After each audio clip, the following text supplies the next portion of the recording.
Voilà. Je vais te poser des questions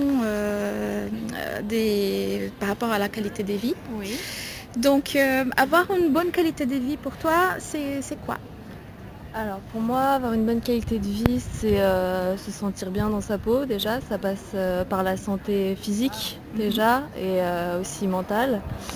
Avoir une bonne qualité de vie, c'est aussi pouvoir faire ce qu'on a envie quand on a envie de le faire. Donc forcément, l'argent rentre en compte là-dedans. C'est pas seulement être limité et se dire non, enfin si j'ai envie de m'acheter une glace, je veux pouvoir m'acheter une glace. Une bonne qualité de vie, ouais, ça passe pour moi essentiellement par la santé et l'éducation et les autres. Le contact avec les autres fait que j'ai une bonne qualité de vie. Même si j'étais riche et si j'étais toute seule chez moi, je serais pas heureuse. Oui, Voilà. d'accord. Donc, par rapport à la santé psychique Mhm. pendant les cours, est-ce que tu te sens voilà, c'est possible d'équilibrer les pressions qu'on fait internement avec l'emploi du temps, avec les exigences du cours Ouais, je pense que ça dépend beaucoup des gens, qu'ils ont une organisation personnelle pour arriver à faire ce qu'ils ont envie de faire. Euh, Moi, j'essaye de m'organiser comme je peux pour pouvoir faire, parce que j'ai beaucoup de cours. Je fais une double licence, mais j'ai besoin de quand même sortir, de pouvoir voir mes amis, parce que sinon c'est vrai ou même faire du sport de temps en temps, pouvoir décompresser. Et même si ça me demande de l'effort physique, ça me fait du bien mentalement de pouvoir décompresser comme ça. D'accord. Et par rapport, tu parlais des questions matérielles pour Oui. ton bien-être. Comment tu fais aujourd'hui Est-ce que tu as de l'aide de tes parents Est-ce que tu travailles Je travaille l'été. Pendant les 3 mois de vacances, je travaille et j'économise tout pour pouvoir subvenir à mes besoins le reste de l'année. D'accord, d'accord. Ok, donc tu te reposes jamais, quoi. Bah si, en fait, finalement, j'arrive à m'en sortir. Je prends du temps pour moi quand il faut, même si c'est juste 1 heure ou 2 heures. Je prends du temps pour moi, pour ne pas travailler, pour faire ce que j'ai envie de faire, pour me faire plaisir. D'accord. Ok, très bien. Donc aujourd'hui, quels sont les éléments qui participent à la qualité de votre vie en ces moments Pour moi, en ce moment, c'est, je dirais, ma famille, mon entourage, mes amis en général. Mes cours aussi, parce que c'est très enrichissant, même si c'est un peu rébarbatif de temps en temps. J'aime beaucoup apprendre, du coup je trouve ça très enrichissant, même si c'est éprouvant. Voilà. D'accord. Est-ce que les nouveaux liens sociaux que tu établis ici à l'université, c'est en deuxième année que tu es maintenant. Ouais. Donc est-ce que les liens sociaux que tu as établis cette année ou l'année dernière, est-ce que ça fait partie de ton bien-être ou tu as plutôt des amis en dehors du cadre C'est plutôt des amis en dehors de la fac. Parce que c'est des personnes que je connais depuis très très longtemps. C'est des amis, c'est pas des amis depuis 1 ou 2 ans. Les amis que je me fais à la fac, on va dire que c'est pas des personnes auxquelles je m'accroche énormément.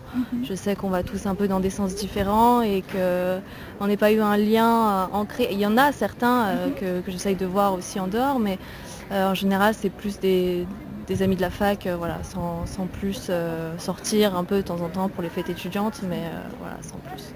D'accord.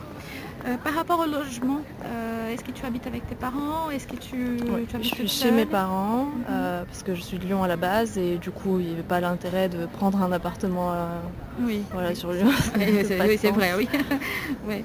Est-ce que tu te considères autonome? Est-ce que ton autonomie fait partie de ton bien-être et est-ce que tu Oui, te sens autonome? absolument. Moi, c'est vraiment quelque chose que je recherche dans la vie, c'est vraiment pouvoir être autonome au maximum. Pour moi, pour ma mère, pour l'alléger, mais c'est vrai qu'au niveau financier, je suis autonome, vu que je travaille l'été, le reste de l'année, je n'ai pas besoin de lui demander d'argent. Je fais mes courses, je fais mes lessives, je gère mon emploi du temps, mes rendez-vous. J'essaye vraiment d'être autonome le plus possible et puis c'est un bien-être pour moi parce que personne d'autre contrôle ma vie. Personne n'a besoin de contrôler ce que je fais et j'estime être suffisamment responsable pour pouvoir le faire toute seule. D'accord, ok. Donc ça fait partie de ton équilibre. Absolument, ouais. D'accord. Alors, s'il y avait des aspects qui devraient être améliorés pour améliorer ta qualité de vie, ils seraient lesquels? Ce serait l'argent quand même, toujours l'argent. Parce que c'est vrai que voilà, j'ai mon argent quand même, mais je fais attention, j'ai des budgets à respecter, etc. Et c'est toujours un peu un stress, devoir y penser. Sinon, ce serait au niveau de moi, j'aimerais être encore plus organisée que je ne le suis déjà. Parce que c'est vrai que j'ai du mal à réviser, des choses comme ça, c'est pas quelque chose de très facile et je pense que je perds beaucoup de temps à m'y mettre, à... Tu procrastines un peu, Voilà, alors. un petit Oui. peu, ouais, Comme nous tous, en fait. c'est ça. Oui. Mais sinon ça va, je pense que beaucoup d'aspects peuvent être améliorés dans ma vie, mais c'est pas des choses extrêmement importantes et difficiles à réaliser. Je pense que ça se fait avec le temps et voilà. D'accord. Ok, c'est pas quelque chose qui Qui alourdit ma impacte, vie, voilà. d'accord, C'est de ça. manière importante. Ok. Donc, par rapport, là, tu parles du court terme, par rapport voilà, au moyen long terme, à part les moyens financiers, qu'est-ce que tu vois qui pourrait améliorer ta qualité de vie? Mes relations affectives, parce que c'est vrai que même si j'essaye de sortir un petit peu, je sors pas beaucoup, je vois pas beaucoup mes amis. Je suis célibataire depuis longtemps. Et voilà, j'ai des personnes dans ma famille qui sont très importantes pour moi, mais il y en a d'autres avec qui le contact est difficile. Du coup, oui, au niveau de mes relations, de mon entourage, j'aimerais être plus présente et inversement. Et voilà, je pense que ça jouerait énormément sur mon bien-être psychique. D'accord, ok. Alors, c'est des choses qui dépendent plutôt de toi, ces moments pour améliorer la qualité de ta vie, à part l'organisation. Voilà, qu'est-ce que tu pourrais considérer comme des choses que tu pourrais faire pour améliorer ta qualité de vie Oula. Mes objectifs, je me fixe énormément d'objectifs voilà, dans ma vie pour me booster. Et c'est vrai qu'en réaliser un de temps en temps, ça aide, ça fait plaisir, ça me donne envie de continuer, quoi, parce que c'est bien beau d'avoir plein d'objectifs, si on ne les réalise jamais, c'est dur. C'est vrai, tout à fait. Qu'est-ce que tu fais pour retrouver ou entretenir un niveau d'énergie physique et psychique satisfaisant? Je me suis fixé un emploi du temps où j'ai besoin de mes 8 heures de sommeil. Et tu le respectes? J'essaye de le respecter. Je fais une entorse de temps en temps, une fois par semaine quand j'ai vraiment besoin de sortir, voilà. D'accord. Mais sinon, j'essaye d'avoir des bonnes nuits et d'être organisée dans le sens où j'ai un temps pour le travail et j'ai un temps pour moi, pour mes loisirs. D'accord, ok. Donc en termes de loisirs, qu'est-ce que tu aimes faire? J'aime beaucoup aller au cinéma ou même juste aller boire un verre avec des amis. Le sport aussi, c'est assez important pour moi. J'ai fait très longtemps du sport pendant des années et me retrouver à la fac et j'ai beaucoup moins de temps pour en faire et ça fait du bien, ça me manque, ça me fait du bien d'en faire. De la natation. Et donc j'essaye d'aller à la piscine quand je peux, mais sinon c'est à la fac, je peux aller à la salle de musculation de temps en temps, c'est pas pareil, mais ça m'aide à me décharger de toute l'énergie que je récupère avec le café. D'accord. Voilà. D'accord. Et alors, en quoi les domaines des études que tu as choisi, parce que tu fais en double licence, C'est ça. Dans quel domaine tu fais? Je fais psychologie et sciences cognitives. D'accord. Donc, en quoi les domaines d'études que tu as choisis vont contribuer à ton bien-être dans les futurs, en fait? Pourquoi tu as choisi cette... Parce que je suis partie en première année de psychologie et en première année on fait les deux, on fait psychologie et sciences cognitives. La première année c'est assez introductif et en deuxième année on doit se spécialiser, choisir soit la psychologie soit les sciences cognitives. Et moi ce qui me plaît le plus pour l'instant c'est les neurosciences. Oui. Et en fait, en discutant avec mon chargé de TD l'année dernière, il me disait qu'on ne pouvait pas juste faire la licence sciences cognitives pour avoir le titre de psychologue, enfin de neuropsychologue. Et du coup, que je devais quand même avoir ma licence de psychologie. C'est pour ça que je fais les deux. Et je trouve ça très, très enrichissant, très intéressant. D'accord, donc la qualité de ta vie dans les futurs, ça passe vraiment pour voilà, un travail où tu te sens vraiment épanoui, un sujet qui t'intéresse. Oui. Bah, après, c'est un peu spécial parce que je ne me vois pas non plus faire le même métier toute ma vie. Oui.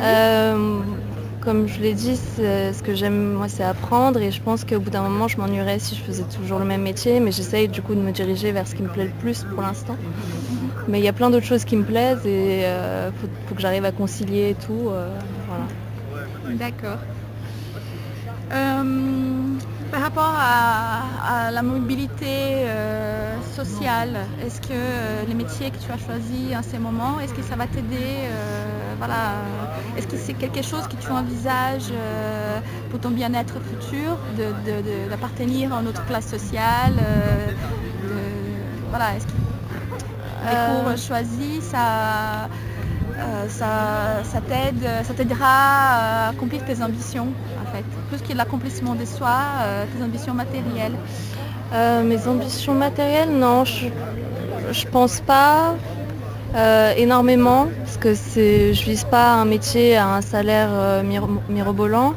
Je pense que oui, les bienfaits matériels sont importants, mais c'est pas le plus important pour moi. D'accord. Par rapport aux attentes de ton entourage, est-ce que les métiers que tu as choisis, ils répondent à des attentes des gens autour de toi? Alors, c'est vrai que il y a quelques années, les attentes étaient plus tournées vers la médecine au niveau de ma famille. Mais je vis dans une famille qui est assez ouverte d'esprit et qui n'ont jamais mis aucune pression sur moi pour choisir ce que j'avais à faire. Voilà, j'ai toujours été assez indépendante et assez bornée dans mes choix de vie. Et il n'y a jamais eu d'interdiction ou d'entrave à ce que je voulais faire, voilà, parce que je suis très, très consciente de ce que je veux faire et où je veux aller. D'accord, et pourquoi pas la médecine alors, au moment de décider? Parce que en fait, je ne l'ai jamais envisagé. C'était des attentes venant de mes grands-parents, voilà. Mais moi personnellement, je l'ai jamais envisagé. Je voulais me tourner vers quelque chose de plus spécifique. Je voulais soit faire de la biologie, soit faire de la psychologie. Et en terminale, le choix s'est imposé de lui-même. Voilà. La médecine, oui, peut-être que ça m'aurait plu, mais sans plus. C'était pas J'avais pas une curiosité tournée vers ça, contrairement à la psychologie qui m'intriguait énormément. J'avais besoin de comprendre des choses, je pense. D'accord, par rapport à toi-même? Par rapport à moi-même et l'entourage. Ouais, à ce qui m'entoure en fait, tout simplement. D'accord. Alors, est-ce que tu te sentiras quelqu'un d'accompli quand qu'est-ce qui va te faire plus tard, d'ici à 20 ans, que tu te dises oui, je suis quelqu'un d'accompli? Je pense pas que ça arrivera. Ah. Je pense pas, parce que j'aurai toujours des objectifs en plus. Dès que j'aurai accompli quelque chose, j'aurai besoin de quelque chose de nouveau, sans que ce soit des choses impossibles à réaliser, mais j'en aurai toujours des nouveaux. Et voilà, plus j'accomplirai mes objectifs, plus je me sentirai accomplie, mais ce sera jamais totalement fini, je pense. Enfin, j'espère, parce que sinon je m'ennuierais. Oui, c'est vrai, oui. Donc, par rapport au cours, quelles sont les impressions concernant l'environnement scolaire? C'est-à-dire vis-à-vis des autres élèves, vis-à-vis des installations, des profs? Je suis assez contente d'être à Lyon 2 parce que en filière psychologie, parce que je sais que c'est une faculté assez réputée pour ça. Il y en a d'autres en France qui le sont beaucoup moins.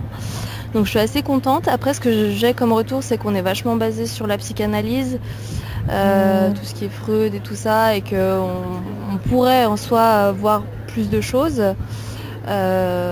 J'ai rencontré quelqu'un qui était à la faculté de Grenoble, il me semble, où ils avaient vachement plus d'aspect expérimental. Voilà, mais je suis très contente d'être ici parce qu'on a On a des professeurs émérites, on a dans l'ensemble des professeurs, j'ai pas trop à me plaindre, vraiment, ils sont tous très ouverts, peut-être parce que c'est des psys ou je sais pas, mais ils sont très très ouverts, très drôles aussi, souvent. Et sinon, même en général, les gens à Lyon 2 sont assez ouverts d'esprit et ouverts au discours, contrairement à d'autres endroits où j'ai pu aller, où les gens étaient assez fermés sur leurs idées. Tu as fait des études auparavant? Non, c'est juste que j'ai des amis qui sont en médecine, j'ai des amis qui sont en droit. J'ai des amis qui font toutes sortes d'études et du coup en les fréquentant, en discutant avec leurs amis à eux, etc. C'est un autre monde. Un autre monde, Ouais. D'accord. Plutôt compétitif ou plutôt... Ouais, compétitif et puis je trouve même à Lyon 2, les professeurs nous disent vraiment d'apporter notre propre réflexion à ce qu'on entend, à ce que même il y a énormément de professeurs qui se contredisent entre eux, qui nous disent ah non mais les écoutez pas et tout ça. Et du coup ça nous aide à nous faire notre propre opinion et à réfléchir en fait sur ce qu'on apprend, alors qu'il y a beaucoup d'autres endroits où ils gobent l'information et pour eux c'est la vérité absolue et voilà. Et ils n'essayent pas de réfléchir au pourquoi du comment et après avoir d'autres discours, peu importe, que ce soit sur la politique, l'environnement, peu importe, qui sont vachement arrêtés et on a beau avoir un débat, ils sont quand même vachement fermés sur leurs idées, ils entendent mais que d'une oreille quoi. Alors qu'à Lyon 2, j'ai rarement rencontré des gens comme ça. Tu penses que c'est une université qui